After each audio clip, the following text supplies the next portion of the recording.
And greetings. Happy Thursday. Welcome to the Steve Deace Show, live and on demand here on Blaze TV, radio, and podcast. Steve Deace here with Todd Erzin, Aaron McIntyre, and of course, all of you at 888-900-3393. That's 888-900-3393. Steve at stevedeace.com. That's how you can email the program, DEACE. Like us on Facebook. Follow us on Twitter at Steve Deace Show. Over on Parler at Steve Deace, and then YouTube. We have a channel there now, youtube.com/Steve Deace. Don't forget, December 15th is the big day, the novella sequel to my 2016 book, A Nefarious Plot, which we are adapting into a film as we speak. A Nefarious Carol drops nationwide on December the 15th. Get your copy, order advanced copies today at Amazon.com to make sure that you get yours right when it's released and in time for Christmas. You can make that advance order right now. Amazon.com. Get your copy of A Nefarious Carol. We've got a jam-packed show coming up here today. Senator Ted Cruz is going to be joining us next hour. We're going to get his thoughts on the letter that he received from Robert Redfield at CDC, especially in light of the testimony from Mr. Redfield in the Senate yesterday, where now apparently masks are so magical they're even better than the magical vaccine we still have never come up with for a coronavirus. We'll get into that, but also the foreign policy news. It looks like there may be other countries now that could sign on to peace accords with Israel. So we'll get into that and more with Senator Ted Cruz next hour. At the bottom of this hour, we're going to be calling BS on whatever is left of the COVID-19 panic porn. Our local media here in Iowa is trying to make it look like, I'm sorry, with the Democratic Party, but I repeat myself, trying to make it look like we are the worst place in America, worst in the country for COVID-19. We currently have, in a state of 3.5 million people, 271 people hospitalized with COVID. 271. We have been in single digits for deaths a week straight. We have not had more than 20 deaths with COVID on a given day since June 1st. If that is the worst place in America for COVID, I bring you glad tidings of great joy here today, folks. The pandemic is officially over. If this is the worst spot, if it's nowhere in America worse than it is right here in IWOA with those numbers, rejoice. Your salvation has arrived. Your suffering is at an end. Burn the mask. Open your place of business no matter where you live. We made it to the finish line. We'll get into that with researcher extraordinaire Kyle Lamb over at Rational Ground. That's coming up at the bottom of the hour. We'll play 3 non-political questions as well. But before we get to all of that, here's Aaron's rundown of what happened while we were away. What happened while we were away, brought to you by this country needs a better class of liar. Apparently, we don't need a vaccine for COVID-19 anymore because we've got those masks. That's according to CDC Chief Robert Redfield. I might even go so far as to say that this face mask is more guaranteed to protect me against COVID than when I take a COVID vaccine, because the immunogenicity may be 70%. And if I don't get an immune response, the vaccine's not going to protect me. This face mask will. That flies in the face of what Redfield said less than a month ago in a letter to Senator Ted Cruz when he was asked about masks. Quote, "The role of face masks is for patient source control to prevent contamination of surrounding areas when a person coughs or sneezes." And taking a ride in the Wayback Machine to 6 months ago. Should you wear a mask if you're healthy? No. And we now turn our eyes to Nashville, Tennessee, with a story courtesy of WZTV Channel 17. Breaking tonight, coronavirus cases at Nashville bars and restaurants may have been so low the mayor's office and the Metro Health Department decided to keep it a secret. On June 30th, contact tracing was giving a small view of coronavirus clusters. Construction and nursing homes causing problems, more than 1,000 cases traced to each category. But bars and restaurants, a total of just 22 cases. Leslie Waller from the health department asked, quote, "This isn't going to be publicly released, right?" Just info for mayor's office? Correct. Not for public consumption, answers the mayor's senior advisor, Benjamin Eagles. 1 month later, the health department is asked point blank about the rumor that there are only 80 cases traced to bars and restaurants.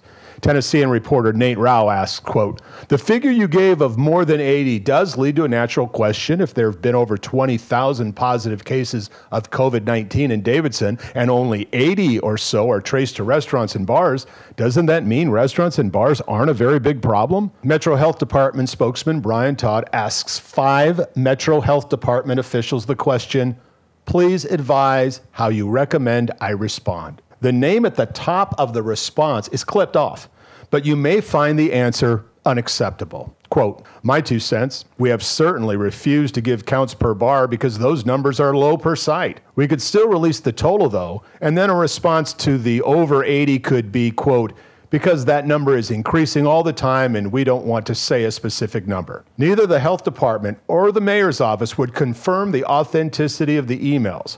But Councilman Steve Glover asked a Metro staff attorney to inquire. Here's the official answer. "I was able to get verification from the mayor's office and the Department of Health that these emails are real," answered the staff attorney. The mayor's office won't comment on these emails. And the question that brings up is why? I mean, they're just numbers. They're either true or not. And why? Why are you trying to keep them from everybody? In completely unrelated news, new data from the website Yelp shows that 60% of business closures due to the coronavirus response are now permanent. A new study from the University of Southern California shows that basically all Americans across all political landscapes say they're much less likely to take a vaccine for coronavirus once it's available. Back in May, 62% of Democrats say they would have very likely taken the vaccine compared to just 48% now. 53% of Republican respondents say they would have taken the vaccine in May compared to just 32% now. 41% in May for independents to just 25% now. Moving on, President Trump was finally asked by the media about his Middle East peace deals. I always say it's the bloodiest sand anywhere in the world. And it didn't have to be that way. The single worst decision our country ever made was to go into the Middle East. Not only the millions of people killed, and I include people on both sides. You know, some people say, oh, you shouldn't say that. I said, I'll say it on both sides. Such a horrible thing was done. Such a horrible mistake was made. We're doing this a different way. Checking in once again on Joe Biden. May God protect our troops. I'll be happy to take some questions now, if that's okay. Let me put my list here. A new report from the Insurance Information Institute claims insurance companies may have to pay about $2 billion to cover damages caused by riots over the summer. An alarming new survey on Holocaust knowledge has found that almost 2/3 of American millennials and Gen Zers don't know that 6 million Jews were killed in the Holocaust, and almost half can't name a single concentration camp. The survey was commissioned by the Conference on Jewish Material Claims Against Germany. And finally, former House Speaker Newt Gingrich went on Fox News to talk about the continued violence on the streets of American cities like Portland, Oregon. When he mentioned a certain person's name, things got creepy. Both Harris and Biden have talked very proudly about what they call progressive district attorneys. Progressive district attorneys are anti-police, pro-criminal, and overwhelmingly elected with George Soros's money, and they're a major cause of the violence we're seeing because they keep putting the violent criminals back on the street. I'm not sure we need to bring George Soros into this. I was going to say you'd get the last word, Speaker. He paid for it. I mean, why can't we discuss the fact that millions of dollars he spent? I agree with Melissa. George Soros doesn't need to be a part of this conversation. Okay. So it's verboten. All right, we're going to.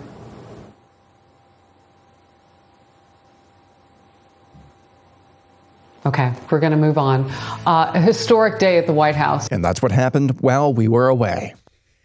Do I have some things to say about that here? in a moment. Aaron's montage brought to you by Rough Greens. If you're wondering, hey, why are we buying so many supplements these days? It's because our food's been sterilized of a lot of those live cultures, living organisms, or the things that help us to live. The vitamins, minerals, nutrients, prebiotics, probiotics, antioxidants, all that good stuff, it's sterilized in a lot of the food we eat these days, so that it'll be available for mass consumption for a long period of time. Same thing happens with our pet food too. And so a lot of the food that your dogs are eating, my dog eats, it doesn't have anything live in it that your dog needs the most either. That's where Rough Greens comes in. It's the supplement for your pet, for your dog. And apparently it makes the food they like taste even better. Our dog Cap loves this stuff, takes it every day, and it includes all the good stuff missing from your dog's store-bought food. You can try it right now. The 14-day Jumpstart Challenge for just $14.95. See if you don't see a difference in your pet in 14 days or less when you go to roughgreens.com/blaze. That's RUFF for roughgreens.com/blaze. In the overtime today, we're going to discuss that vaccine polling and what we think it may or may not mean. I could not help but chuckle when Aaron had the clip of Redfield saying yesterday that the mask will now protect him even more than the vaccine, and thought to myself, I bet Todd actually agrees with that. Just not in the way that Mr. Redfield probably intended, right? So if you want to make sure you don't miss the overtime today, go to overtime. No, go to blazetv.com/deace, blazetv.com/deace to get the overtime. And that's where you'll get a discounted subscription to Blaze TV, $10 off an annual subscription at blazetv.com/deace. And if you're already a subscriber, cool. Go there later today when it's posted and you'll be able to watch it, blazetv.com/deace. So let's get to the montage. If we could here. I want to address the Nashville situation first, and then we're going to come back around to the Fox News story and what they did to Newt yesterday. I want to put the Nashville story in context because I don't believe it's any kind of an outlier. I think there's been two impulses driving what's gone on in this country for the last 6 months. Some of it understandable, maybe even excusable. Meaning, on our show, we're big on motivations more than results and intentions. And why are we big on that? Because we think that's how God judges us, by motivations. Intentions are what you meant to do. Well, I tried to feed the hungry. I bankrupted the country in the process, but my intentions were great. When you hear lefties say, our buddy Jordan Schachtel has a tweet out today. I shared it in my account, pointing out how the cases have skyrocketed in India despite massive use of masks. Some of the same data that we had yesterday in the overtime, right? And he says, hey, the lefties are going to say, well, it would have been even worse if we didn't have masks. They would have skyrocketed all the more. Okay, that's good intentions. Yeah, okay, fine, masks don't work, but our intentions are good, so wear them, put a burqa on your face diaper anyway, stifle your kid's immune system, and make it so that you hyperventilate and can't breathe, because the intention is to see if we can save one life. One. Okay? So intentions are what you meant to do. Now, results are what you actually did. A lot of people on our side like to just be judged by the results. Hey, look, we burned the village to save it again. But motives are why you did what you did and who you did this for. Motives are really of the heart.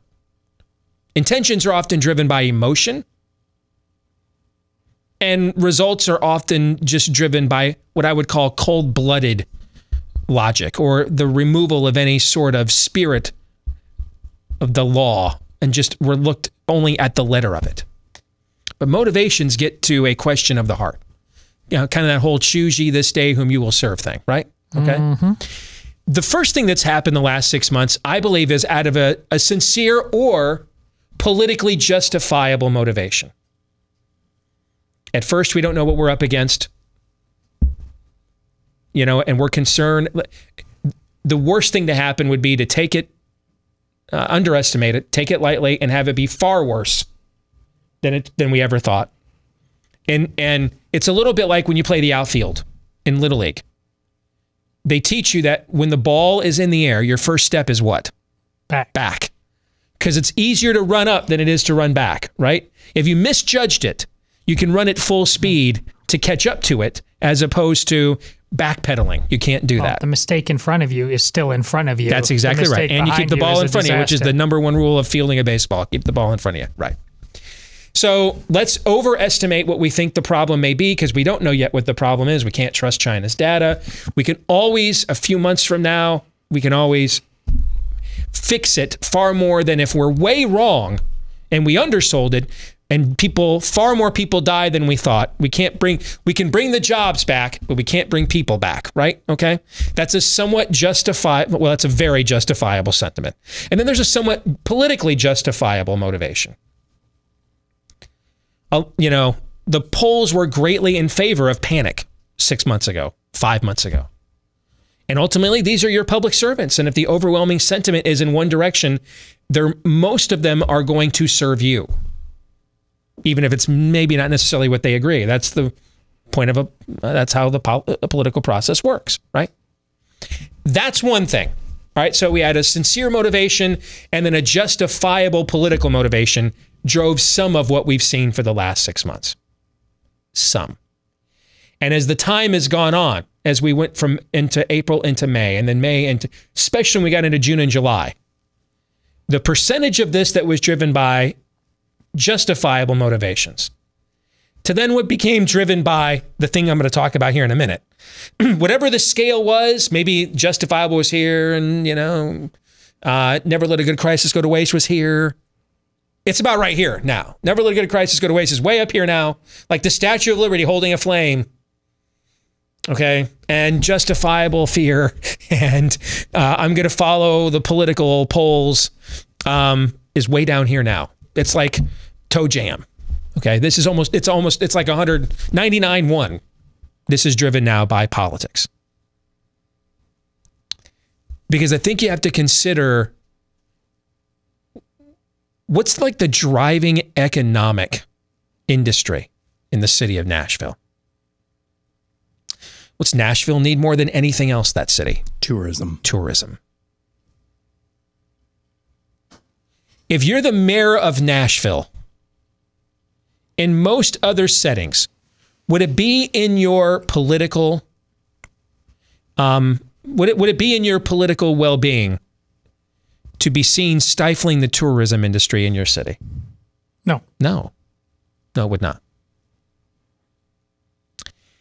But when you're part of an overall political movement that made a determination at some point this year that your best case scenario was to quarantine voters and destroy the economy, then it might be.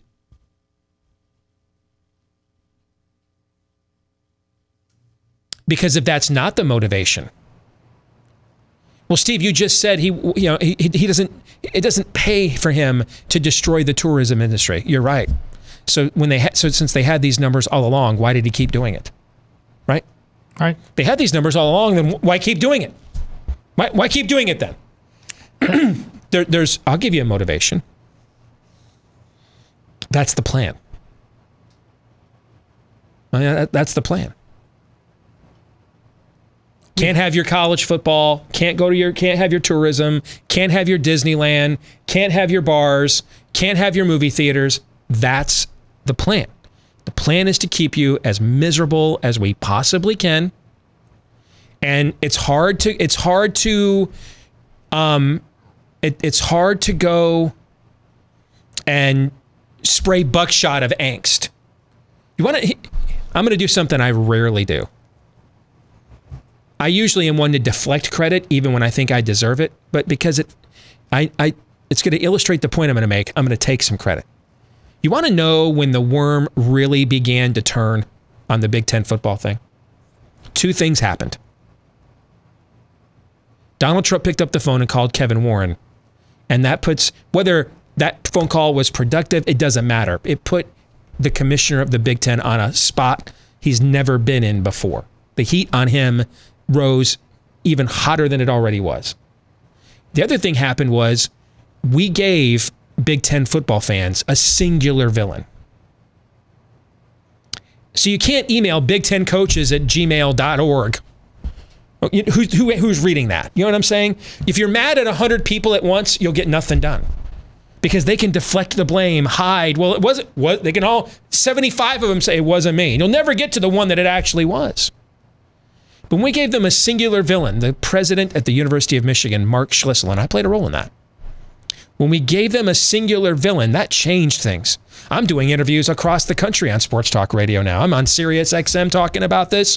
Why? Because now we've got a name. You're talking about Schlissel. Yes. Now we've got a name. Mark Schlissel. Okay, that's the guy. That's the guy I email. That's the guy I tweet at.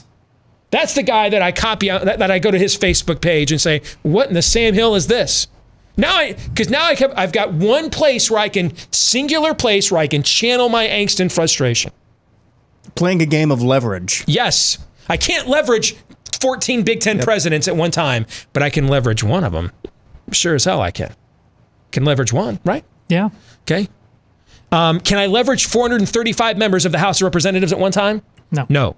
Can I leverage my congressman, woman? Yes. Can I leverage the Speaker of the House, the minority leader? You see what I'm saying? That I can do. Can I leverage 100 senators? No. Can I leverage mine? Yeah. Can I leverage the Senate majority and minority leader? Yeah. But ultimately, tell me where the pressure point is. Tell me show me where to scratch where it itches. And where the levee breaks, Led Zeppelin. What's the pressure point? And this has been a blatant attempt all year long to shut this economy down. And they're all in on it. I 100% believe they're all in on it.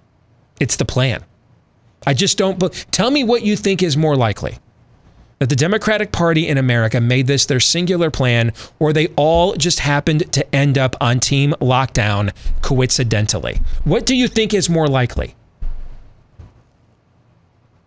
Exactly. To the point the mayor of Nashville is willing to wreck his own city over this. There's only one way, only one thing that gets a politician to crap where he lives. And that is assurance from on high that if he does, he'll be rewarded for it. Hey, you want to be our Senate nominee next time? You want to be the gubernatorial nominee next time? You want to be the congressional nominee in a district in Tennessee that we can win? Here's what we need you to do. So yeah, wreck your tourism industry. And I'm going to tell you right now that if we have more news stations do what that Fox affiliate in Nashville did, in a lot of these cities around the country, it may not be bars, but you're going to find something similar because this has been driven by politics. The virus is real. Treat it sincerely for you as an individual and your family. Outside of that, though, pretty much everything else you have seen for the last 6 months is as fake as Cherry Girl and I'm going to get you, sucker. These aren't even her real eyelashes. It's all fake. And you want to know why? I'll tell you why. Because last year, we had the largest growth of real median income in the American household since 1968, years before you and I were born. We have not seen a one-year jump in median household income in America like that. Not even in the Reagan Revolution, not the dot-com boom under Bill Clinton, nothing. Half a century. More than half a century since we saw real median household income grow as much as it did in this country last year. It's very clear that one political party and their acolytes in the media have determined, therefore, the only way to defeat that is to quarantine the voters and destroy the economy and then give them a singular villain. Make them as miserable as we possibly can and give them a singular villain. They can't go to the polls on November 3rd and vote against Congress, right? You can't vote against the media. Who can you vote against? Donald Trump. You can vote against him. He's the symbol for it. And then amazingly, after he's gone, it is morning in America again, wouldn't you know? This has been a political op. I don't think it was since March, but it has been at least since May. At least since May. And maybe earlier. This has been a political op longer than it's been about sincere concern, or the public wants us to panic, so that's what the politicians are going to do. Maybe that's what it was in April. Maybe till about Easter. But at least since then, this has been a political op. That's what it's been. And it's sad and cynical, and it's unforgivable, is what it is. And I promise you right now, if you're a reporter, local news reporter, how do I make my bones? How do I get out of this dump? How do I become national? You're a local attorney. You want to, how do I I want to run for office one day. How do I start filing FOIA requests? Yep. At your city government, your departments of health. Start doing what this Fox group did, because if they're willing to destroy the tourism industry in freaking Nashville, what are they doing in Boise, Idaho? What are they doing in Spokane, Washington? What are they doing in Winston-Salem, North Carolina? What are they doing in Flint, Michigan? See Des Moines, Iowa. See my point? If they're going to do this in Nashville, why wouldn't they do this in El Paso, Texas? Why wouldn't they do this in Kansas City, Missouri? Why wouldn't they? Lincoln, Nebraska. Why wouldn't they? I'd be filing FOIAs and figuring out how do I, and who my local investigative reporter is that has some ambition when like their story played on a national outlet like the Blaze too. It's amazing how much a Nashville story has to do with those economic numbers that you said span like our entire lifetime, Steve. That's what progressive is. Their job, they view their role, their thumb, not just their thumb, their entire fist is always on the scale. That they view that as their role. So I don't think it's any accident that we're getting economic numbers. Donald Trump is a man, for all of his problems, and we outline them, in general, believes in getting out of the way. Sometimes to our frustrations. He's let cities burn, quite frankly, when, Steve, you've been begging him to step up. But he has a more laissez-faire attitude about many, many things, and that's bearing itself out in the economy. So this ties actually to the Fox story. If you want to know why you've largely been ineffective as a movement in defeating these leftists, I'm going to tell you why. And I don't have a problem telling you, because it's not like they're booking me on the channel. Okay? Fox is the biggest problem you have. Fox is. It views itself as the gatekeeper for conservative media. And since the #1 goal of any Republican in elected office basically is to get on Fox, and the #1 goal of almost until recently, until we developed digital platforms of magnitude and means like this one and the Daily Wire and others, until that occurred, Fox News was the end game of anybody that worked in conservative media. That was the goal, to get on Fox. I can't tell you how many Republicans in elected office, names you would know, have told me we can't take a stand on that because it won't play on Fox. Fox has controlled the Overton window for conservative media, has determined what is acceptable to say and what is not. And God bless Newt for pulling their pants down when they tried this on him yesterday. George Soros, I don't know, maybe he's got money invested, he owns News Corp stock, I have no clue. Here's what I do know though, everything Newt said about him investing in local DAs across the country to let criminals out is documented, fact, truth, 100% certified. So ask yourself this question. Why is that not acceptable on Fox News of all places? And I'll tell you right now, there's a lot of potential answers to that question, folks, and guess what? They all bad. They're all bad. All the potential answers to that are bad. But that has been one of the largest issues we have as a movement, and why we've devolved into an industry, because it's not been about defeating the left. It's been about getting my brand on Fox. And if my brand's on not on Fox, then I'm just not relevant. So I've got to say and do what gets me on Fox.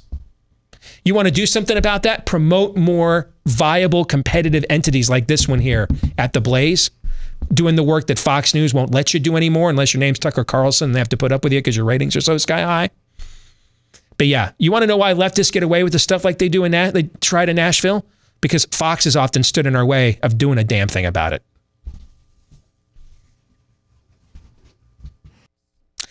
So here's the thing about home security companies. Most will trap you with high prices, tricky contracts, lousy customer support. So while there are a lot of options out there, there's really only one no-brainer, and it's called SimpliSafe. That is so simple to use. Even I was able to hook it up in about, 10 minutes or less. The average person could do it in 5 minutes or less. I got it done in about 10 minutes or less. It's got everything you need to protect your home with none of the drawbacks of traditional home security. An arsenal of sensors and cameras that blanket every room, plus your windows and doors are tailored. It's all tailored specifically for your home. There's no contract, no pushy sales guys, no hidden fees, no fine print. It all starts at $15 a month as well. So I'm not the only one who thinks SimpliSafe is great. U.S. News & World Report rated it the best overall home security system of 2020. So head to simplisafe.com/truthbombs. SIMPLI, by the way, is how that is spelled. simplisafe.com/truthbombs and get a free HD camera right now. Right now at simplisafe.com/truthbombs. simplisafe.com/truthbombs. So you guys have asked me over the last few months several times, hey, some of these independent researchers that you talk about on your show, could you introduce us to one of them? Well, the problem is a lot of them have really weird names. Okay. But today we have one whose name is not as weird. And we are happy to have Kyle Lamb join us here on the program. Good to have you with us, Kyle. How are you? I'm great, Steve. Thanks for having me on. All right. So, Kyle, tell us about this website that a bunch of you guys have gotten together to start called Rational Ground. Yeah. So it started out just kind of a bunch of us kind of, finding common interests and sharing data and discussing, the various aspects of COVID-19 with each other. And then it just kind of grew from there. We started to grow from like 20 to 30, 40 to 50 different people in the group. And next thing you know, it's like, well, we need, I think, a bigger movement and a bigger organization to kind of support this. And that's where Rational Ground kind of sprung up. Aaron Ginn, Justin Hart, some of the names you probably recognize from Twitter, kind of said, hey, let's get something going. And so they got the site up and running, and now it's becoming kind of a giant resource for people to get information and data and various studies on aspects like child spread and asymptomatic spread and things like that. So it's we're really happy with how it's taken off so far. I don't know what you're finding there in Ohio, but what I'm finding where I live here in Iowa, so Big Ten Midwest footprint, is a lot of people are at the point they kind of just don't care anymore. It's just like, hey, I made a comparison to Summer Lovin' with Grease.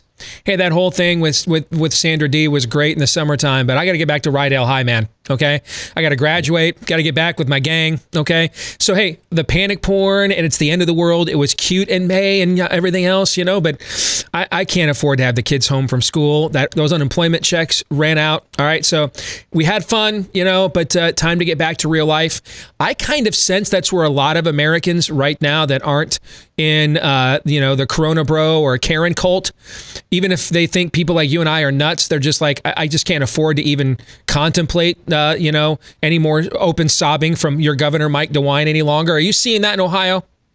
Yeah, slowly. I think so. Before the mask mandate, for instance, almost nobody was wearing a mask, at least here in Columbus, Ohio.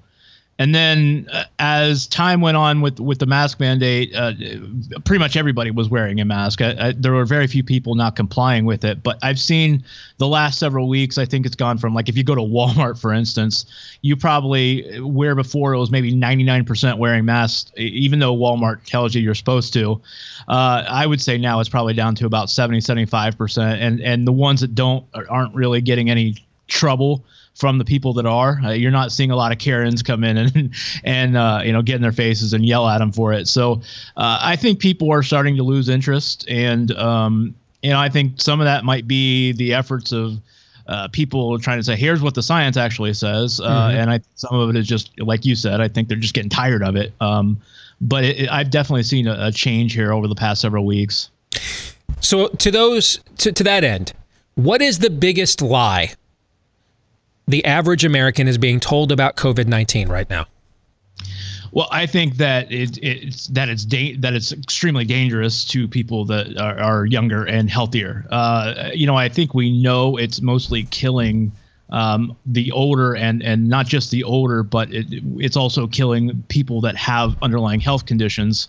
But I don't think people understand the extent, and I think that they're being fed a line that, when you look at the death toll right now, which I think is up to about 194,000 as of the other day. First of all, that's not a real total. And I'm not saying that a lot of people haven't died, because they have, but that total includes everybody that has died with COVID-19 and not necessarily because, and that's something obviously you mentioned a lot on the show. And we don't know what that real total is. We'll probably know in a few years. It might be 100,000, it might be 120,000, it might be 150,000, but it's not 190,000. And, the median age of people dying right now is about 78 from COVID-19. The median age of people dying for everything else this year in the United States is 76. So COVID is actually a higher age distribution than everything else right now. So it's a killer for sure. If you're elderly, especially if you have underlying health issues, this is obviously a very dangerous virus. To everybody else, it's simply not. I think the political narratives now, especially when you have a promising jobs report, and all of us, I don't know everybody in this sort of contrarian, band of merrymen's politics. I would guess they would all, to some degree, be some form of right of center. But I mean, Justin Hart was one of the first people to call this out, and he worked for Mitt Romney before, and I literally tried to end Mitt Romney's political career. So this wasn't like a whole bunch of us got together that were like-minded and said, hey, let's, politicize this. We just wanted to know what the data was.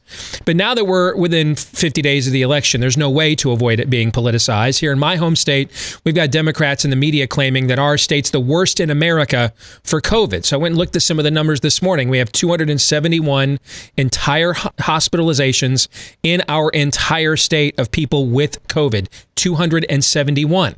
We have been in single digits for daily deaths in the last week.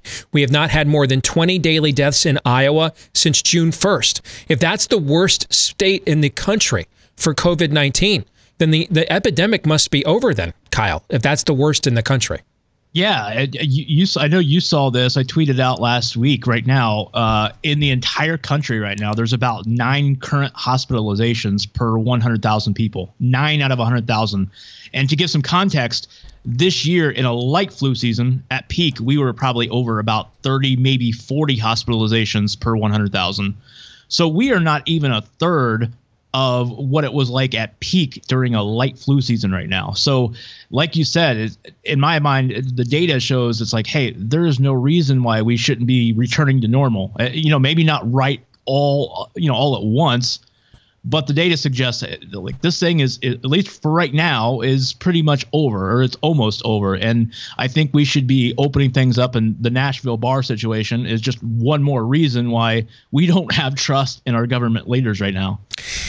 So one of the things we've also tried to do is get ahead of the game, right? So you mentioned, you took their hospitalization numbers, but took them to the next level by comparing them to flu numbers and things of that nature. We're already hearing from Anthony Fauci, hunker down this winter. Deborah Birx, wear a face mask in the shower. Well, she hasn't said that yet, but we're one step away because she wants you to wear one in your home, which you can bedazzle. She recommends that as well. So we know that's, cold flu season is coming. It's going to be really bad. First of all, how is it possible that it could be anywhere near what we already went through, given the fact that we know so much more about the virus than we did before? Given the fact we're not going to have governors in 6 states that ended up leading the way in per capita death until recently, reinfecting their nursing homes with COVID infected. That's not going to happen again, since there's so much of a spotlight on those sorts of decisions. We know so much more about therapies and things of that nature. How is it even possible? Not to say that there will not a seasonal bump. See, this is what makes debunking them tough, Kyle, is there will be an element of truth in what they say. It will just be exacerbated for the most dramatic messaging. So there's very likely going to be a seasonal bump again here. But how can it possibly be hunker down territory given how much more we know about this? I mean, you have charted what the case fatality rate in the country has done by month, all right, how it has gone down month per month. How is it possible we're going to have an 8% CFR again next January based on what we know about the virus now? Yeah, I don't see any way that's possible. Look at what's going on in Europe right now. I think that's the best evidence we have that that's not going to happen. Europe has been seeing a tremendous spike in cases for 2 months now. But the CFR from those cases since the start of July is hovering around 1.3 to 1.5%. In some areas, like Spain, for instance, you see a lot of cases in Spain. The CFR since July is 0.4% right now. That's, by the way, that's the case fatality rate, the number of people who test positive divided by the number of people who end up dying with the virus. That's what the case fatality rate is. Yeah, that's the confirmed cases. That's not infections. That's confirmed cases. Right. So what the IFR will be much lower because that will include people that never got a test, antibodies that found out later on with an antibody test that they had it, things of that nature. Right. Right. So Europe, I think, is proof positive that this is going down. Even if we get another wave later this year or early next year, there's no evidence that I know of that has suggested that we will get it worse than what we are getting. I think it's going to be even less. And it might come back and just kind of hover for several months. But I don't think we're going to see anything like we saw in the spring. And I think that's actually, by the way, there's evidence to suggest that the flu season is going to be really light this upcoming year, despite the governors coming out and talking about twindemics like Gavin Newsom is talking about in California. I think it's going to be a really light flu season as well, both in cases and especially deaths, because of, I think, a lot of the people that are vulnerable to viruses that might get sick and die from this. There's just not many of those right now because a lot of people have died already because of COVID-19. Yeah. So I don't think we're going to see a heavy flu season either. So one of the things Daniel Horowitz, our mutual friend, brought up on our show yesterday that I was toying with at the exact same time, and he brought it up, but he described it better than I was able to. The idea that, you know, a virus is like a bureaucracy. It's a survival mechanism. And so its internal mandate is to perpetuate itself. And Daniel authored or proffered the theory yesterday, Kyle, on our show, that since coronaviruses already have a family of cold viruses within the family of coronaviruses themselves, that this particular SARS-CoV-2 could end up mitigating itself, mutating itself down to essentially a cold in order to sustain itself. To avoid eradication. And we could end up shutting schools and all kinds of things down this winter for a strain of the virus that has largely been defanged because it's still going to show up on your antigen and PCR testings as COVID-19. Your thoughts on that? Yeah, there is, and I forget which virus it was, but there was a strain of a virus that went around in Russia, I think in the 1970s, that researchers and scientists now believe is a cold virus, and it's just one of the dozens of cold viruses that go around during the winter that you get. Everybody knows they've got it. They're like, oh yeah, I've got a cold, I've got the sniffles and the sneeze and whatever, and that's a cold virus, and many of those are former coronaviruses that probably were a bigger deal at some point in their lifespan and have just become a minor cold. And I think what Daniel says is right on the money. I think there's a lot of theories now going around from scientists, like established scientists, that believe that this is going to turn itself into just a minor cold at some point. Will it be this year? Will it be next year? We don't know, but I think it's coming sooner or later. And I think it's going to happen sooner than the government is telling us it will. Where can people find your work? We went through in our overtime yesterday the outstanding stuff you guys did with the table you put together on mask mandates and case counts and things of that nature. Where can they go to find your work, Kyle? Yeah, go to rationalground.com. We've got a kind of a smorgasbord of research, and we've got more things planned that you haven't seen yet, but we are adding every single day to the site. So go to rationalground.com. You can find me on KYLam8 on Twitter if you want to see my work personally, and obviously visit Rational Ground or visit my Twitter, and we have all sorts of links and research and all sorts of stuff going on there. You've done great work, brother. Take care, man. You're doing the Lord's work. Keep it up. All right. Appreciate it. Thank you. You bet. Hey, if you want to get involved in the real estate market, particularly right now, make sure you go with a real estate agent that you can trust. I mean, especially given the take a drink, the uncertain times in which we live. That's right. We have maintained our streak of mentioning that every single day on the program. But it's tough to find a real estate agent that you can trust in any environment, any market. It's not like they're going to put up there, I'm lazy. I'm not really that optimistic about your house. We'll see what happens. They're not going to just say that. Okay. So who does the vetting for you? Well, the name kind of says it all. That's what they do at realestateagentsitrust.com. Now, there's probably some remote location in the country where we don't have an agent for you, but in most places that most Americans want to live, we can find you an agent that you can trust. Go to the website. This is where agents have been vetted or they're not listed. They're not recommended. Realestateagentsitrust.com is where you want to go. Again, that's realestateagentsitrust.com. The work that Kyle and this group has done on the virus has just been phenomenal. And obviously, I've done my own lion's share of the work, but I mean, a lot of the good stuff that I have been able to dig up or come up with, I kind of fed a riff off of them. I mean, like they started playing the tune, and I picked up my guitar and I'm like, hey, let me get in on this. I mean, they have really done incredible work. Frankly, they've done the work that your CDC should have done.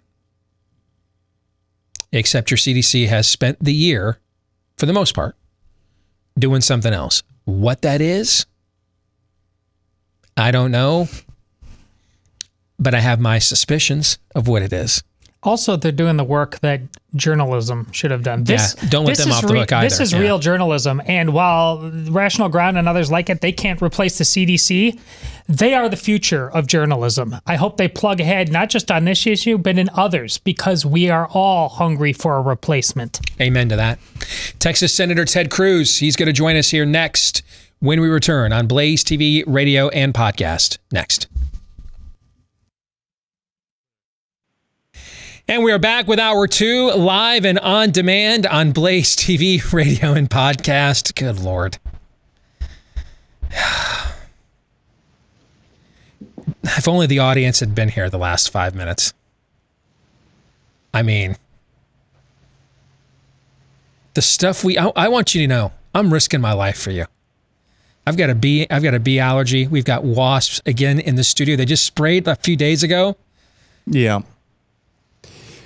I'm risking my life for you, the American people, right now. All right.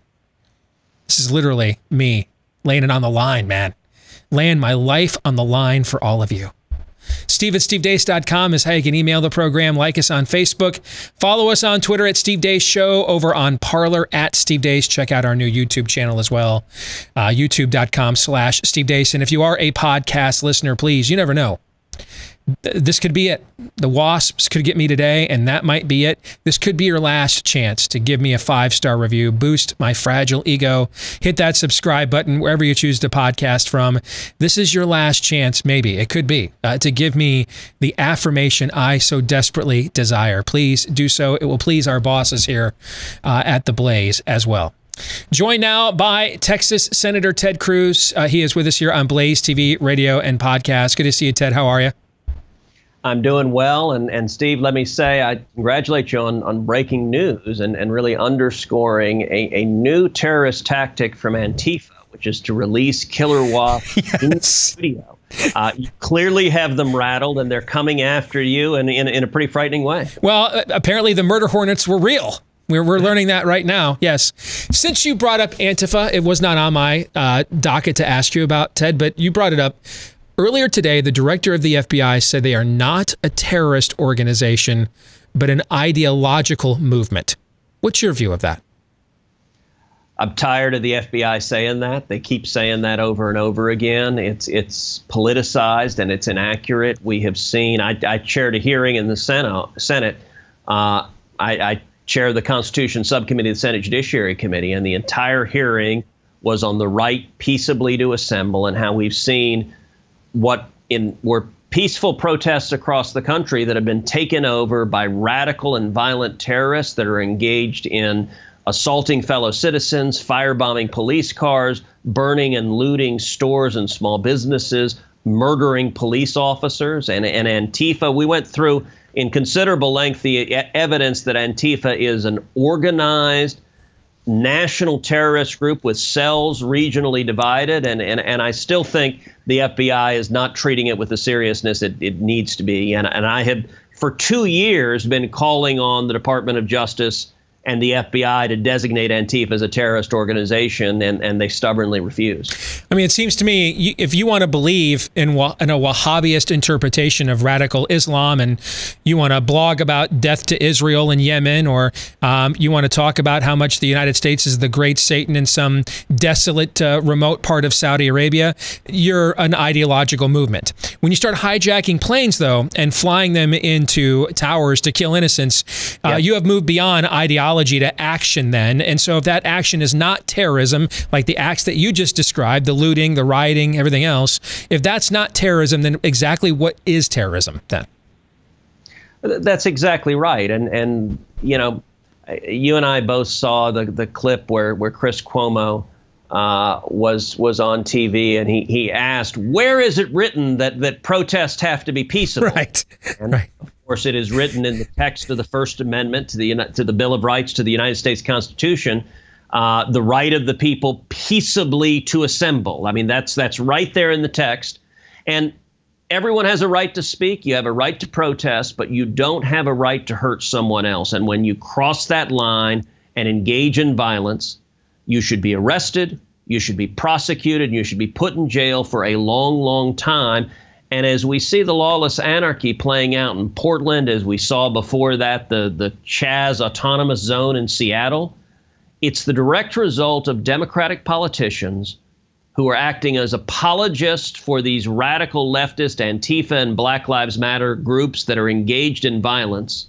And it is political, and it's lawless, and it's dangerous. You know, the hearing I chaired on Antifa, 7 Democratic senators participated, and not a single one was willing to say even a word critical of either Antifa or Black Lives Matter, not the slogan, but the organization founded by avowed Marxists who are engaged in violent acts of terrorism. And today's Democrats are facilitating that violence. One more thing I want to ask you about before we get to the virus, the reply letter that CDC Director Redfield sent your office, and then his testimony yesterday. But President Trump and his administration helped to orchestrate a peace deal between United Arab Emirates and Israel a month ago. This week, we heard about Bahrain is joining up. Now there's talk you could even see Saudi Arabia or several other countries join into this. One of the things that I'm wondering about is if they have made the calculation that instead of, you know, whether it was the Bush administration, the 2 Bush administrations, and the Clinton administration, the Obama administration, they all seem to think that settling the Israeli-Palestinian question was the key to unlocking Middle East peace. Is it just me, Ted, or the Trump administration seemingly has decided that they're going to isolate the Palestinian Israeli question. They're going to actually use that to flesh out the false objection. Hey, if that wasn't on the table, what would your other objection to the existence of Israel be? If it was just you one-on-one, Saudi Arabia, you one-on-one, UAE with Israel, what would your objection to their existence be if the politics of that issue were not on the table? And by going around that issue and going directly to these countries, they seem to be making a lot more headway than we've seen in the last 25, 30 years. And it probably is going to have the effect of isolating the Palestinian Authority and to another degree the Iranians all the more, because it sounds like the rest of a lot of the Arab and Muslim world is kind of saying, you know what, man, really, you guys why are we making your problems our problems here? So, Steve, I think you're exactly right. I was at the White House for the announcement of the peace deal, for the signing of the Abraham Accords. It was on the South Lawn of the White House, and it was historic. And it was the direct fruit of decisions that the president and the Trump administration made in the first year they were in office. And then there are 2 decisions in particular that set the stage for this. The first was the decision to move the American embassy in Israel to Jerusalem. Both Republican and Democratic presidents had made that promise previously, and they'd broken that promise previously.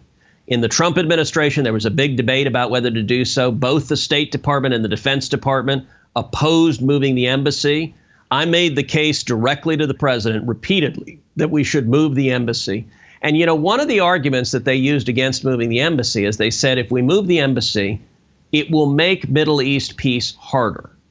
And the argument I made to the president and countering them on this, I said it's exactly the opposite. That clarity, that moving the embassy will be seen by our friends and by our enemies as an unambiguous statement that America stands unequivocally with Israel. And that will, strength is respected in the region, not weakness. Appeasement doesn't work. I was there in Jerusalem when we opened our embassy 2 years ago. It was incredible. And it was directly connected to the second decision that is the most important national security decision made by President Trump, which is pulling out of the Iran nuclear deal. The same battle lines played out within the administration. Both state and defense opposed doing it. I made the case again to the president we should pull out of the deal. And again, the president agreed with me and overruled both his own State Department and his own Defense Department, pulled out of the deal. Now, fast forward to where we are now. The reason we're seeing this Middle East peace deal, I've spoken in the last week with the ambassador from the UAE and the ambassador from Saudi Arabia.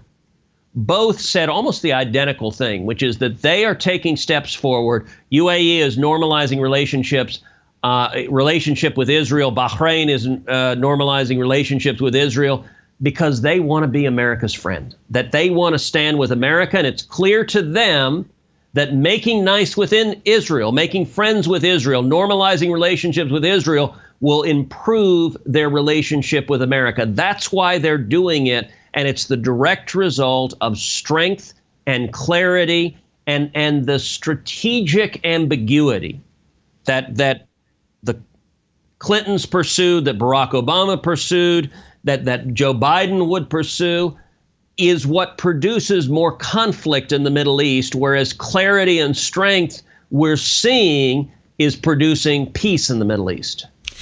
Talking with Texas Senator Ted Cruz here on Blaze TV radio podcast. Let's go to the virus, which was originally why we had you booked on here, because your office sent a series of questions, 13 of them, about a couple of months ago to CDC Director Robert Redfield. End of August, you got your response.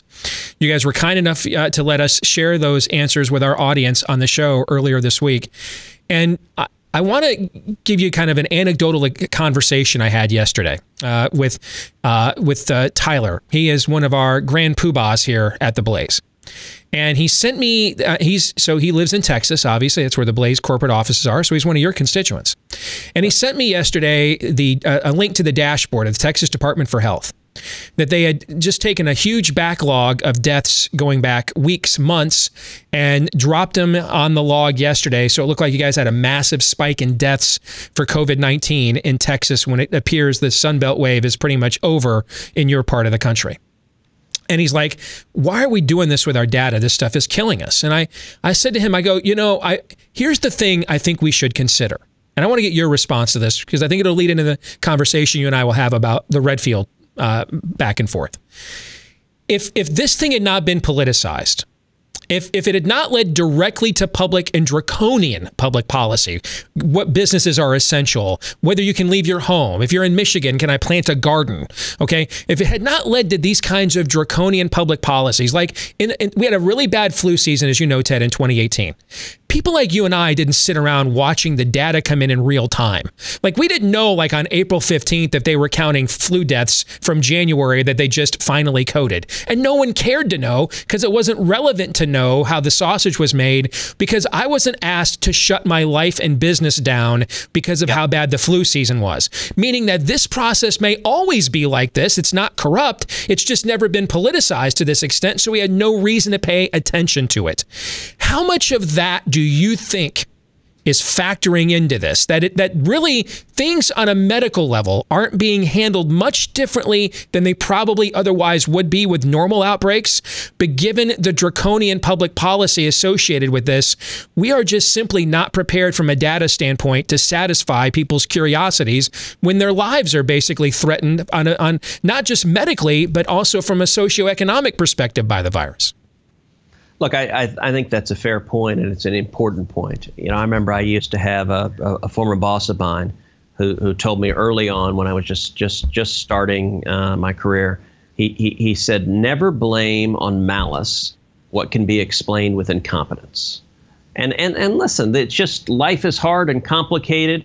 And any endeavor is hard and complicated, but particularly dealing with this pandemic, with this virus, there are a lot of questions we don't know. I've through the whole course of this had conversations with CDC, with HHS, with epidemiologists, and at different points in time, they've given me answers that are directly contradictory to each other. Now, do I think they were deliberately lying each time they contradicted? No, I think our state of knowledge is limited. We're learning more. And I also think as individual data points get reported, there are a lot of players, in particular both partisan Democrats and the media, who take every factoid they can and they're pushing it for partisan advantage. They're pushing it to deceive, and their objective is simple. The purpose, anytime there's any fact that they can exploit, their objective is to defeat Donald Trump. And it's such a hyper partisan context. So look, let's take as an example, you and I talked about at length. You did about a week ago my podcast, Verdict with Ted Cruz. It's, by the way, a great episode, so go check out Steve on Verdict. But we talked at considerable length about the New York Times article and study on testing and laying out the results of their, it seemed like, pretty careful examination that the tests being used in the United States are far too sensitive, and that many of the positives they're coming up with are people who are not sick, not going to get sick, and not contagious, but have trace amounts of the virus in their system, and making the case that we should instead focus our testing on people that have significant amounts of virus in the system, such that they're likely to get sick and they're contagious. I think that is an incredibly important study that has been almost totally ignored in the political world because it's inconvenient and it doesn't fit the political narrative the press is trying to drive right now. I mean, I posted a link with that explanation on my Facebook page. Facebook sent me a notification that one of their independent science fact checkers said this was false. So the New York, did they notify the New York Times? It's their study. Did they notify them that it was false? I don't know. Apparently, if the New York Times reports it, it's not false. If Steve Deace reports the New York Times reports it, Facebook says that it's false. Now, with that being said, because I wanted to, mercy triumphs over judgment. I want to offer Dr. Redfield the benefit of the doubt, because now the hammer's going to kind of drop. A couple of more than a couple, several of the answers that he sent your audience, I gave the Spock one eyebrow, and I even threw in a come on, man, on a couple of them, okay? The one in particular, I think, takes the cake. We're doing this social distancing, shut everything down, don't have mass events, et cetera, et cetera. I mean, his institute was recommending mail-in voting a few months ago. CDC was, remember that, right? Back in May, I think it was. Now, when you guys asked him, hey, what's the largest gathering of human beings the country has had consistently since March? The protests, there's been peaceful protests. Some devolved into riots. Some were always riots. But these have been the largest gatherings we have had of people since. How in the world can he tell your audience, Ted, or tell your office, that they have no plans to study how the virus gets spread at the largest gathering of human beings that we have had in this country in this calendar year, given that we're practicing all this social distancing, kids are still not in school in some places because we can't put people together, so we don't want to study how much the virus spreads when these people actually come together? How is that even possibly justifiable?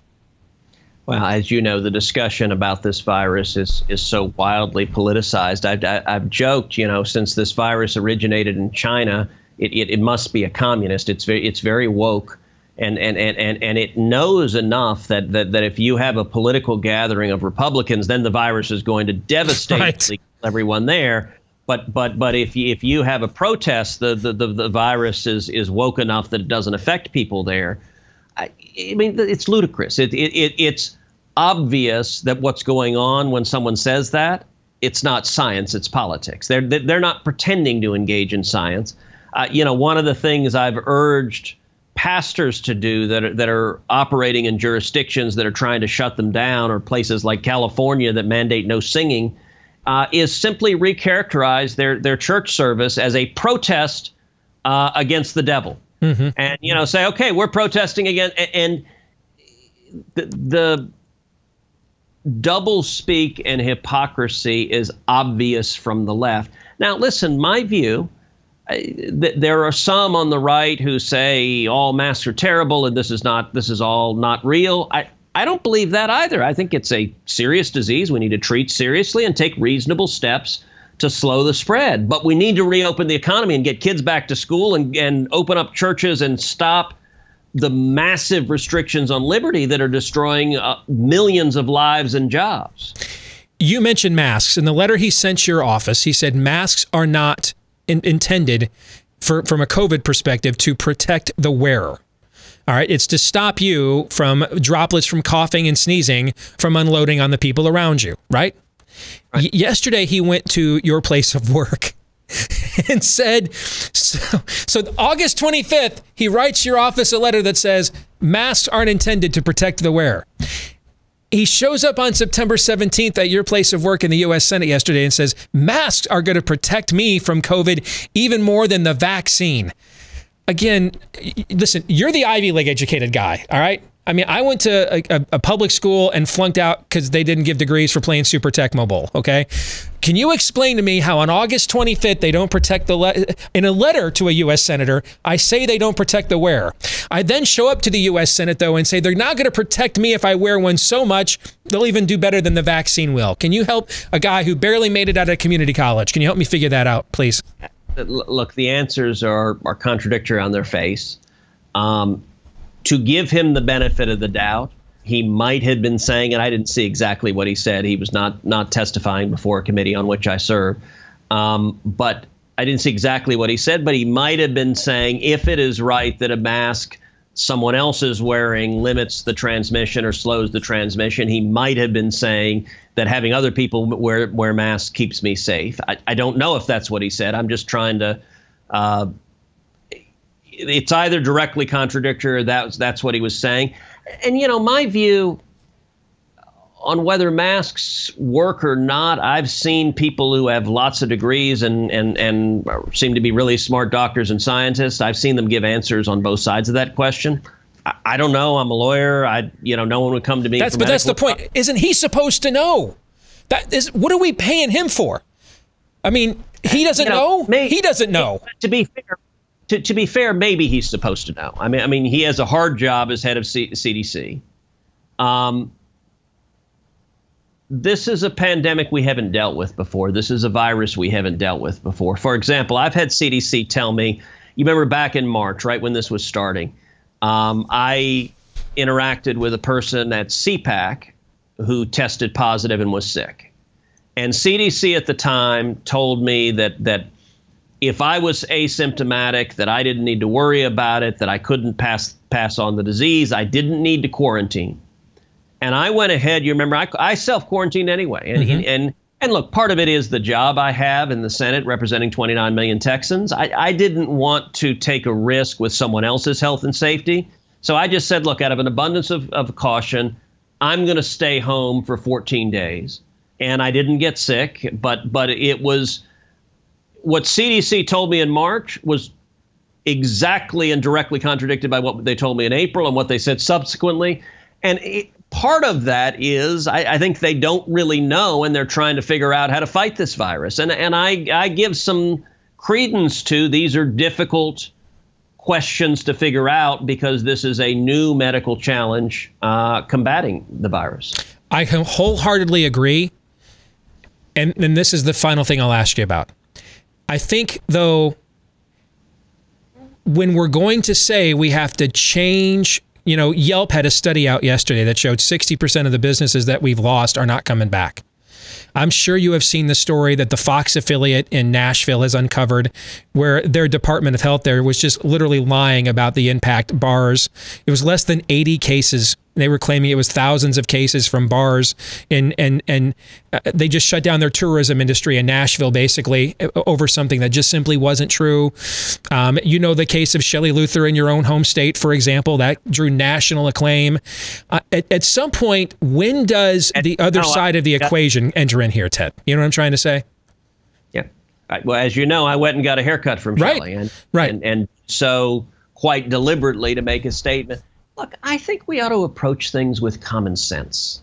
I think we ought to be reasonable about it, which means treat it as a disease, treat it seriously. People who are very vulnerable, people who are very elderly or have serious health issues, I think they should self-isolate because it is proven to be very dangerous for people in the very vulnerable communities. But listen, I don't know if a mask works or not. I know that when, particularly if I'm with someone who's very elderly or potentially vulnerable, that I wear a mask, and typically they wear a mask too, just because maybe it'll help, and we should do everything reasonably possible to slow the spread of it. But what is not reasonable, what doesn't make sense, is what we've done, shutting the country down, shutting the economy down, ordering businesses to close, ordering schools to close, ordering churches to close. None of that makes sense. We need to open up. The number one priority economically in the country is reopening the economy, getting people back to work, back at schools. We are strangling our own economy, and we're doing it to ourselves. Democrats are doing it because they perceive a partisan benefit. Their view, so I think Nancy Pelosi and Chuck Schumer have decided, maximize the economic pain, that come election day, they believe if millions of people are alone and home and unemployed and broke and pissed off, they think it helps Joe Biden. And they may be right. I think it's a very cynical approach, but they may be right about that. The rest of the country shouldn't go along with it. The rest of the country should, when we shut everything down, we're wreaking enormous damage. So on a question like masks, I don't agree with some of the folks who say never wear a mask. I'll wear it when I'm out in public. But I also don't agree with the leftists who treat a mask as this sign of political and social virtue. I remember I was on the Senate floor a few weeks back, and there was a Democratic senator giving a floor speech, and he was wearing a mask, and there wasn't anyone within 20, 30 feet of it. I mean, it was all about, look at my purity. Mm-hmm. I think that's nuts. I completely agree. Yep. We need more common sense, I believe. Good to see you, brother. Thanks for joining us today here on The Blaze. Take care, all right? Thank you, Steve. You too. Take care. That's Texas Senator Ted Cruz here with us on Blaze TV, radio, and podcast. Hey, did you know that the average American has upwards of 90 some odd points out there that they can add to their credit score, but have no idea how to get a hold of them? No, that's where ScoreMaster comes in. It's the new credit science that super boosts your credit score. You can forget about just raising it a few points. ScoreMaster is like, hey, that's weak. How about the fact the average ScoreMaster user raises their credit score 61 points in 20 days or less? So, I mean, that can make a big difference in terms of the interest rate. I mean, you go from the high 500s to the mid 600s or the mid 600s to the low 700s. That makes a big difference in the interest rate you can get, what it will cost you to buy a car, buy a home, etc. If you're a business owner, same thing. If you're looking for capital to invest in your business, that capital loan, I mean, it just makes a big difference. Even employers nowadays are looking at credit scores in determining who to hire. So if you want the power back in your hands, get those credit reports and you go get a mortgage done or something and it's page after page and you don't know what it means, ScoreMaster is going to put the power in your hands by making that information all very accessible to you.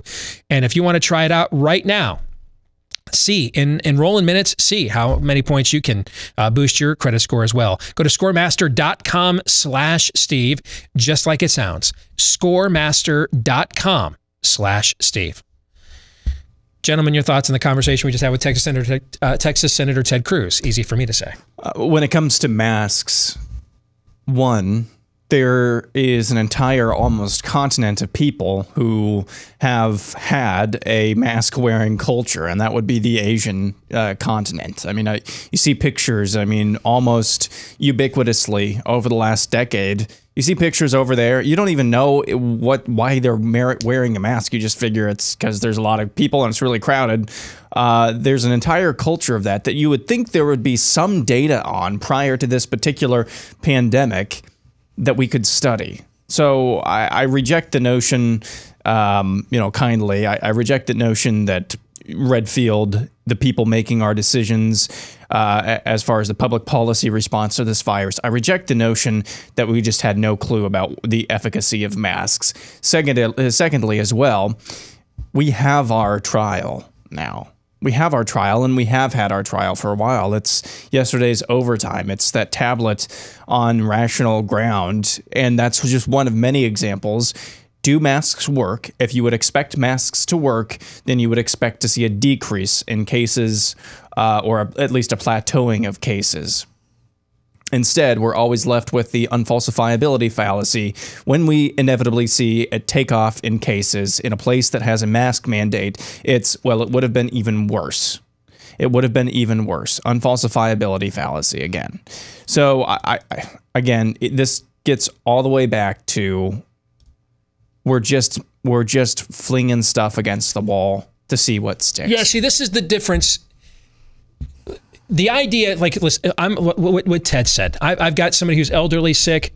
This is going around. They're immune compromised. I wear a mask around them. To me, that's a totally different situation than a corporate national policy of everyone wear a mask. Remember when I had the flu a couple of years ago, Steve? Yeah. I actually, because I was living at that time in a house with young kids, I actually got myself out of there and I went down to my parents' place. But I wore a mask there. Sure. I sanitized everything because it was in a very concentrated environment. This is the point I was trying to make to Ted, which is normally we wouldn't argue about this stuff.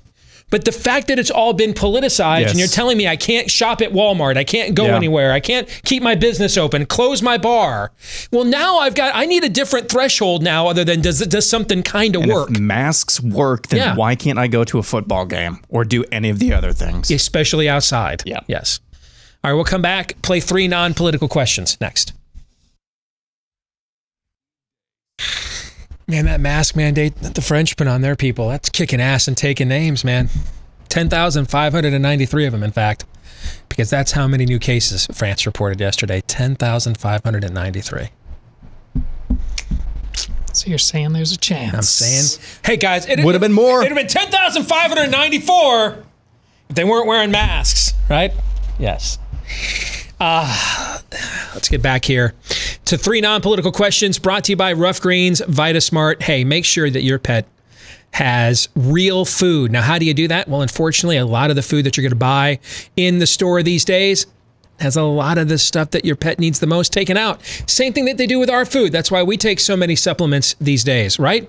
Same thing happens with our pets, and that's where Rough Greens comes in. It's going to put all those vitamins, omega oils, probiotics, antioxidants, minerals, nutrients, put it all right back in your pet's food to help them feel better than ever before. In fact, they're here to challenge us. See if you don't see a difference in your pet in 14 days or less with the 14-day Jumpstart Challenge from Rough Greens VitaSmart. It's just a powder that you put on your dog's food, and it makes it taste even better. At least that's what I've seen from our dog Cap. He seems to think his food tastes better with this stuff. 14 days or less. See if you don't see a difference in your dog for just $14.95. That's all it's going to cost you to find out. When you go to roughgreens.com/blaze, that's RUFF for roughgreens.com/blaze. It's time for 3 non-political questions. We all have questions. Who am I? Why am I here? Where am I going? Who am I? A search and a question of identity. Why am I here? A question of meaning and purpose. Where am I going? Question of destiny. Some better than others. What sort of morality or proto-morality would you expect to find in a chimpanzee troop?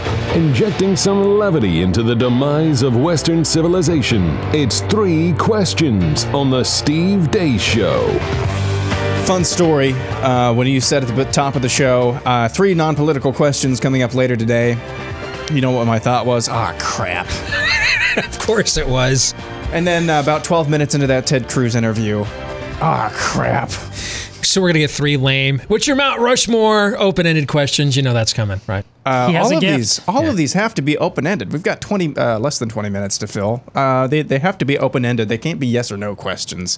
For question number 1, if you could be cast as the leading role in any upcoming film, which role would you choose in which film? So pretend like one of the leading roles just had to drop out and they have to refilm a bunch of stuff. You could be cast in that person's stead. Which film would you choose? Wow, this is a heavily narcissistic question.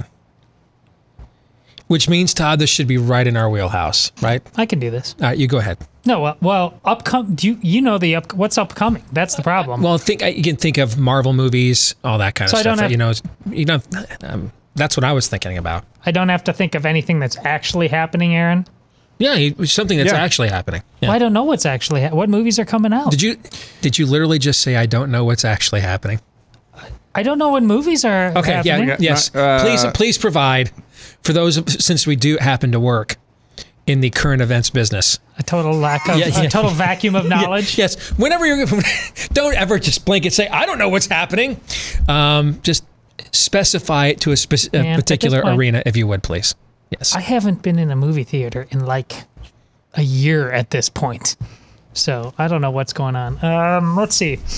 What movies are... Well, we got the Batman one. Well, that's too easy, though. I mean, of course, who doesn't want to be Batman in the next... You know what? He's got COVID. He's out, so they need somebody. He's got COVID. Yes, Robert Pattinson did test positive for COVID. Yeah. You're right. I'll step in. I got this. You're right. I got this. You know what, man? Only because it's a long-standing axe that I have to grind, and it's one of the few grinding axes I have against the Marvel Cinematic Universe. I'm going to choose the role of the Mandarin in Shang-Chi, okay? Because that's the Mandarin's going to be, the real Mandarin is going to be the villain in Shang-Chi, and in the Marvel, as the Marvel Cinematic Universe kind of branches out into the martial arts arena. And I'm to this day, I'm still beyond offended at what they did with one of the great villains of my childhood. And especially the bait and switch. I mean, the way they promoted him in Iron Man 3 in the trailers was like, they freaking nailed it, man. Nailed it. And then you get to the movie and it's just some... It's great. Here's the best part of that movie. C-rate actor named Trevor Slattery. No, I hated it. And I've hated it ever since. It's one of the things I hate the most about that movie, and I hate that movie. That movie was fantastic up until the point where they get into that little I completely agree. Yeah. It went downhill after, and then it went, and then it was just like they're just... That snarky little kid. I'm like, what? And then it was just like, we're just going to insult our own audience the rest of the movie, and it's going to end with an after-credit scene of Tony Stark just whining, and the whole movie, he's actually not the hero, but his girlfriend saves him instead. I mean, the whole movie was a deconstruction. Bait and switch. That part is way more problematic than Trevor Slattery. So I would make sure, since there's not, as far as I know, a Superman movie on the horizon, that I can ensure my place in the film will make sure that it's done right. Or another Justice League or Green Lantern film. There's a Green Lantern TV series for HBO Max. So I'm going to choose to play the role of the Mandarin in Shang-Chi to make sure that it is done properly and the character is given his propers this time. I would play, that's a good one. I would play one of the dinosaurs in Jurassic World Dominion. It's one of the leading roles. It's a movie about dinosaurs, and I want to be one of the dinosaurs. I wanted to be a dinosaur when I was a kid. Stop laughing. You all did too. Question 2. Which games are perennially on your Mount Rushmore? Is this real life? Oh, yes. Oh, yes. Yes, it is. I'm sorry. Go ahead. Which games are perennially on your Mount Rushmore of college football rivalry games? So well, I mean, Army Navy is on there. Alabama Auburn is on there. The Red River Shootout has to be on there too. That one's always just ridiculous. Texas Oklahoma you're talking about, and it is still the Red River Shootout. I'm sorry, I meant Bedlam. Oh, you're talking about Bedlam, Oklahoma? Bedlam. Yeah, I wouldn't put that on mine. I'm fine with Texas Oklahoma being on there. I loved USC Notre Dame growing up. It's not what it used to be, but I loved it growing up. I mean, there's an obvious choice that was voted the best rivalry of the millennium at ESPN back in 2000, but I just can't anymore. I can't. I mean, well, if I'm doing this objectively, Michigan and Ohio State is the quintessential college football rivalry right next to Army-Navy and belongs on the list. Okay. So removing the fact I'm a Michigan fan, who hates this game now with the heat of 1,000 suns. Okay. I will put the game on Mount Rushmore, even though I have negative integer interest in it at this point. So Michigan, Ohio State, Army, Navy, Alabama, Auburn, and I guess I'll do Texas, Oklahoma. Although, you know what? No, I'm not going to do that. That belongs there. But frankly, the Iowa State rivalry and my ability to provoke and provoke people with that was a major boost to my career, and one of the reasons why I'm here right now. So I'm going to put the Cyhawk rivalry on there, because if I had not taken full advantage of provoking people year-round with the Iowa State rivalry and turning that into a successful local sports talk radio show, I'd have not made it this far in my career. So I think I got to put it on there instead. Yeah, I mean, Ohio State, Michigan has kind of become, not to that extent, but you know, for a while there with like the oldest rivalry in the NFL is the Packers-Bears. But, you know, it wasn't exactly like, oh, this is going to be fantastic. Who's going to win this? You know, it just did not have much luster. So I think the best rivalry right now is Alabama-Auburn. I really don't think there's a close second at the moment. I would say then for me personally, and Aaron as well, I think it's Wisconsin-Iowa. I think historically that window there, even if it's just a one game, but it lives on in the memory. Convicts versus Catholics, Miami against Notre Dame. Yeah, that's big time. I mean, that 1988 Miami Notre Dame game that you're talking about, the fight in the tunnel, and they get in a fight there at the tunnel at Notre Dame Stadium, and the security forces them all to go back in their locker rooms, and Aaron Taylor, the former Packer, former Notre Dame All-American, tells a great story about what happened. I don't know if I know this. So the players are like, coach is going to, he told us don't take the bait. Before the game, he told us don't take the bait. They're going to try to provoke you. Don't go for the you thing. We're Notre Dame. We're better than that. We don't fall for that. We're not thugs. We're not doing any of that. Okay, and they go right there in the tunnel and get provoked in 5 minutes, and there's a massive melee and fight in the tunnel, and the players like, coach is going to be livid when he comes in here. And Lou Holtz walks in there, all 5'2" of him, okay? And he has that big old cap on. He takes it off and he throws it down on the ground. He's livid. And he says, "Men, I only have one thing to say to you after what I just witnessed out there. Leave Jimmy Johnson to me." And the team went nuts and like flew out of the locker room and out onto the field. So yeah. That is a fantastic story. And then, nostalgia-wise, it's still, which is why I'm sad for you. Ohio State, Michigan, that just reeks of college football. For me, it's the game. It has to be the game. There's always drama, just because it's local and it's it's the one with the most juice around here. It is Iowa State, the Cyhawk series. Bedlam would be on my Mount Rushmore as well. There's always a lot of points seemingly scored in that series. And then it has to be the Egg Bowl. That thing is weird. It's a weird game. Well, it's about to get weirder. Yeah. Lane Kiffin and Mike Leach. Yeah. I mean, that's going to be the Bermuda Triangle meets the Loch Ness Monster. That's going to get as weird as it can get. And wasn't that game decided like on an unsportsmanlike penalty last year? I think you're right. Yeah. Yeah. Question number 3. If you could spend a day with any member of your favorite 80s rock band in their prime, who would you choose? So you're basically asking me, 80s rock band,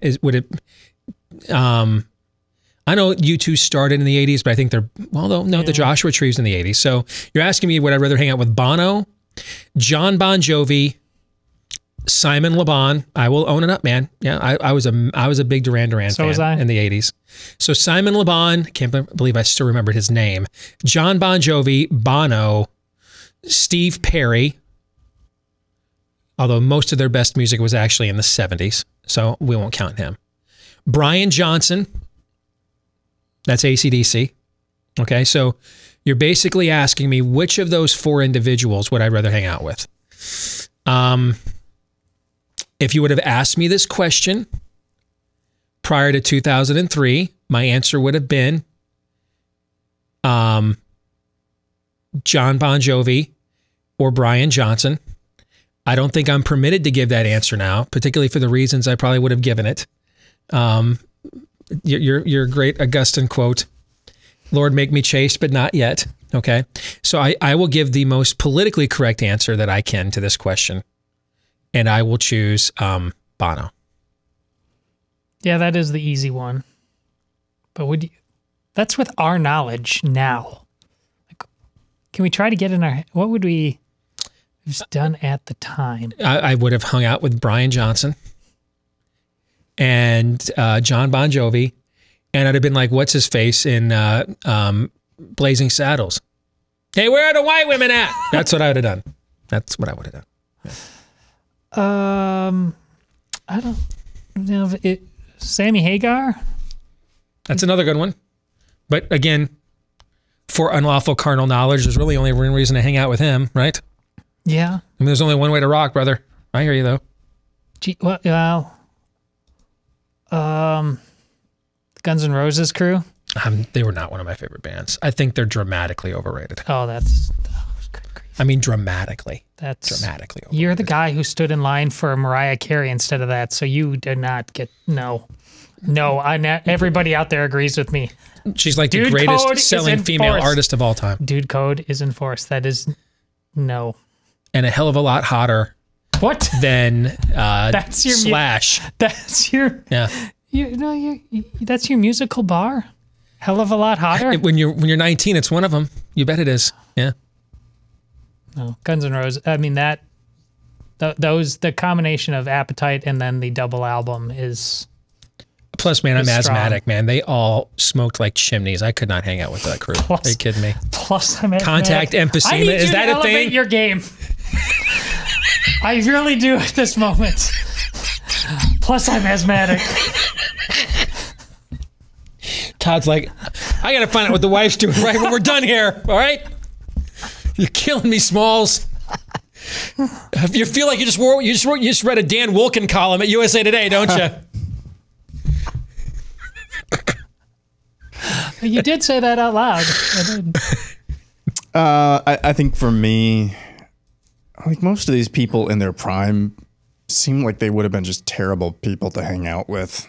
Or maybe I'm just not as adventurous as they are, but I guess for me it would probably have been Mick Fleetwood. Dude at least has good taste in cars. They'd be more of a 70s band, though, too. Did you say rock band, or could it be any band? Oh, then the 80s. 80s, it's not even close to that. Billy Joel. That's who I would have hung out with. I only went to bands. If we're going that route, then sure. Billy Joel would be hot. Well, he'd be up there on that list. Yeah. That's it for 3 questions. That was pretty good. It wasn't as bad as I thought I was going to be. Yeah. What questions did you think I was going to ask? What's your favorite color? That's kind of this segment. That wasn't as bad as... I thought I was going to get a Mount Rushmore of pumpkin spice, a Mount Rushmore of basically a bunch of generic go-tos as you were just trying to think of and wing this and come up with stuff at the last second. That's what I thought I was going to get. Hey, I winged this all in the last segment, and I still had something somewhat resembling intelligent to say after the cruise interview. Do you guys know we're on Amazon Music now, I guess? I've not checked, but that's what the sales staff here tells me. Really? Okay. Yeah, I've not gone to... I guess I've got Amazon Music on my phone. I can look in real time. Every time you say the stuff we're on, I just feel like an old man shaking my fist at a cloud. I don't know what all these... What's this stuff do? 12 o'clock, 12 o'clock, yeah, 12 o'clock. Oh, yeah. Yeah. All right, we're going to stick around and do some overtime for Blaze TV subscribers. For the rest of y'all, we will see you tomorrow, beginning with the Deace Group, the week that was in review. Until then, John 3:17.